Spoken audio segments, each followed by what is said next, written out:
Having recently got into Eastern cuisine, this Christmas sees the launch of my new cookbook. Lee Mack's Walk Around the Clock.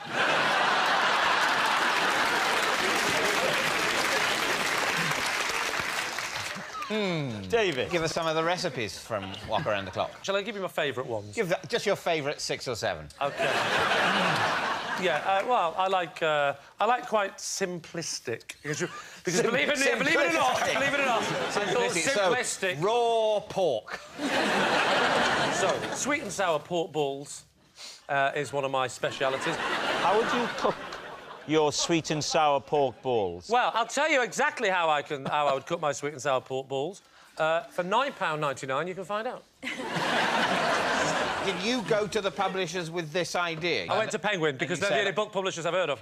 How keen were they? Because I have to say, if I was a publisher and you came to me, yeah, I wouldn't be interested. Well, ironically, Penguin didn't pick it up straight away. Yeah. Did you work in conjunction with a proper chef? Of course, I was helped a little bit. Who? By whom? It's a friend of mine, works at the Chinese restaurant. What's the name of this person? You wouldn't know him. Well, give it a try. Steve.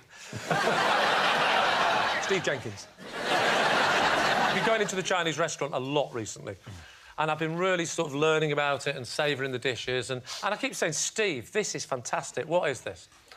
And then he says something in Chinese, which I don't understand. And then I said... Steve Jenkins is Chinese. He was adopted when he was a kid. Taken to China. But he was an English baby, yeah. This is a true story. They took Steve Jenkins.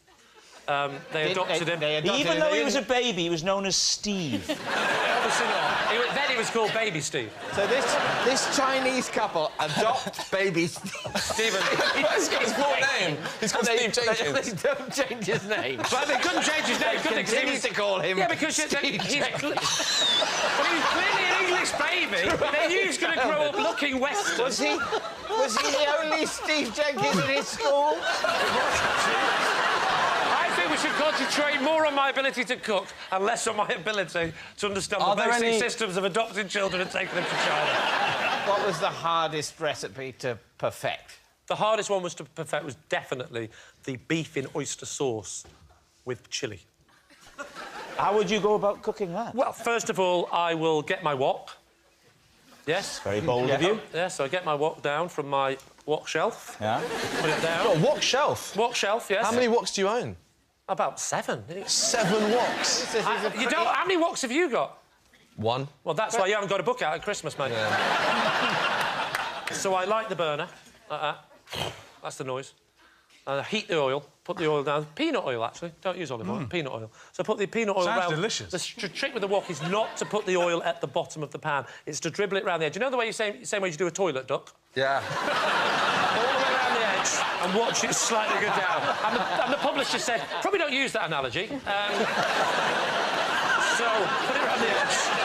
Let it all sink down to the bottom like that, yeah? Give it a good spinning round. This is peanut oil, even though an increasing number of people in Britain are allergic to peanuts. Absolutely. But doesn't bother you? No, I make it very clear to those people on the front of the book. I say, if you have a peanut allergy, you are not welcome. I'll do that. Throw it in. You flash fry it. I'm there.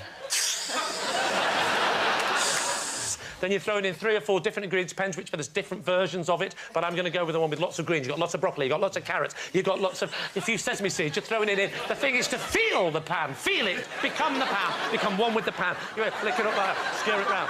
That's when you add the sauce. That's when you've got to add the sauce, the oyster sauce. But it's homemade oyster sauce. How do you make homemade oyster sauce? I'll tell you exactly how you make homemade oyster sauce. You get some water from the tap, you soak your oysters in it. Yes, you do use oysters. You soak them for 4 weeks in water. So the water goes black. How does it go black? You get your squid ink. You squid ink it in. You mix it up. You then mash it down, in. Get it really liquidy. It's on the turn, but it's not gone off. You've got to get it just on the turn. You put it in, you whisk it round. It's not anymore because... Oh, stop that. It's gone. It's simmering away like that. It all settles down and you pour it onto the pan like that. £9.99, the book's yours.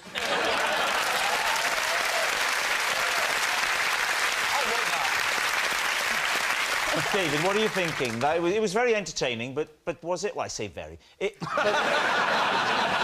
Was it true? No, it wasn't true.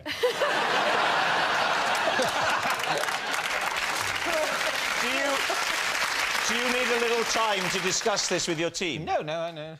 Yeah, firstly, it wasn't true off the card to start with, because there's no way Lee would bring out that sort of book. Why? I've met him, it's evident.